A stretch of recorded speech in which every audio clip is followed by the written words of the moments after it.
श्री कृष्ण जी की पत्नी तो रुक्मणी थी। फिर हर मंदिर, हर तस्वीर, हर घर के पूजा घर में कान्हा के साथ रुक्मणी जी की जगह राधा रानी क्यों पूजी जाती हैं?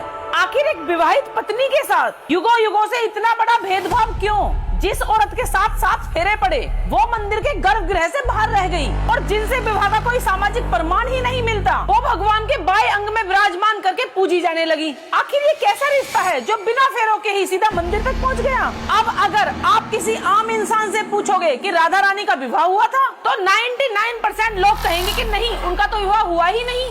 लेकिन जब हम सनातन ग्रंथों के पन्नों को पलटते हैं तो रोंगटे खड़े कर देने वाला सच सामने आता है, क्योंकि हमारे ही प्राचीन ग्रंथों का एक वर्ग ऐसा भी है जो ये दावा करता है कि राधा और श्री कृष्ण का मंत्रों और अग्नि को साक्षी मानकर विवाह हुआ था।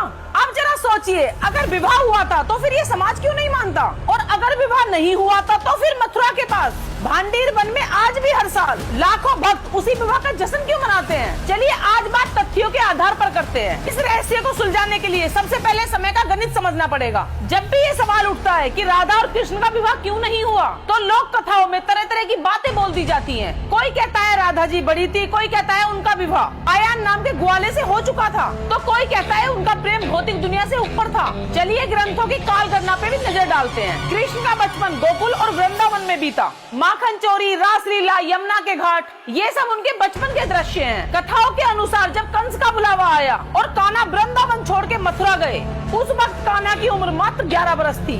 सोचिए, जिस उम्र का बच्चा 5वीं या 6ठी क्लास में पढ़ता है, उस उम्र में कान्हा वृंदावन हमेशा के लिए छोड़ चुके थे। इसके बाद क्या हुआ? मथुरा में कंसवध, सांदीपनी आश्रम में शिक्षा, जरासंध से लगातार 17 युद्ध, समुद्र के बीच द्वारका नगरी बसाना और फिर द्वारका से महारानी रुक्मणी जी और अष्टपट रानियों से विवाह करना, यानी वृंदावन की वो तमाम लीलाएं श्री कृष्ण के जीवन की शुरुआती 11 वर्ष की है। तो फिर 11 वर्ष के बालक और राधा रानी के उस पावन संबंध का सच ग्रंथों में क्या दर्ज है?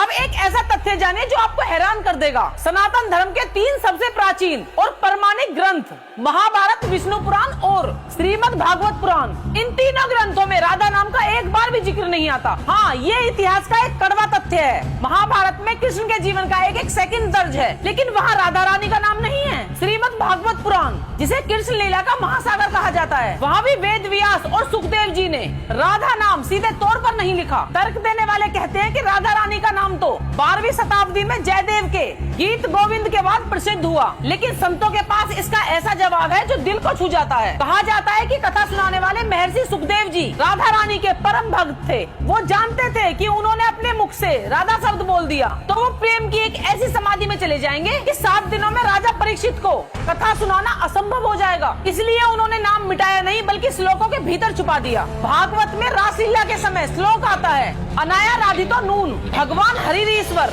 यानी निश्चय ही इस गोपी ने भगवान की सबसे श्रेष्ठ आराधना की है। यहाँ संत कहते हैं इसी आराधना शब्द के भीतर ही राधा का नाम छुपा हुआ है। नाम लिखा नहीं गया, पर सच तो यह है छुपाया भी नहीं गया। लेकिन अब आते हैं उस पन्ने पर जो इस दावे की धज्जियां उड़ा देता है कि राधा कृष्ण का विवाह नहीं हुआ था। हमारे 2 ग्रंथ बृहद पुराण और गर्ग संहिता, इन ग्रंथों में दर्ज कथा के अनुसार एक दिन नंद बाबा नन्हे कान्हा को लेकर भांडीर वन के जंगलों में गाय चरा रहे थे। अचानक आंधी तूफान और मूसलाधार बारिश होने लगी। नंद बाबा छोटे से बालक को लेकर घबरा गए। तभी बादलों के बीच एक अलौकिक प्रकाश हुआ और साक्षात राधा रानी प्रकट हुई। नंद बाबा ने कान्हा को उनकी गोद में सौंप दिया। अब कथा कहती है कि राधा जी की गोद में जाते ही कान्हा पल भर में पूर्ण अपने दिव्य रूप में आ गए और उसी पल आकाश से सृष्टि के रचयिता ब्रह्मा जी नीचे उतरे। ब्रह्मा जी ने स्वयं पंडित बनकर वेदों के मंत्र पढ़े, अग्नि को साक्षी माना और राधा कृष्ण का गंधर्व विवाह संपन्न कराया। विवाह पूरा हुआ और ब्रह्मा जी चले गए। कान्हा फिर छोटे बालक बन गए। ये एक ऐसा विवाह था जिसका इस संसार में कोई इंसान गवाह नहीं था। अगर कोई गवाह था तो सिर्फ जंगल, एक बरगद का पेड़ और स्वयं ब्रह्मा जी। आज भी मथुरा के भांडीर वन में वो मंदिर मौजूद है जहाँ कान्हा राधा जी की मांग में सिंदूर भर रहे हैं और हर साल फुलेरा दोज में वहाँ इसी विवाह का उत्सव मनाया जाता है। तो अंत में वही सबसे कड़वा सवाल, अगर ऐसा है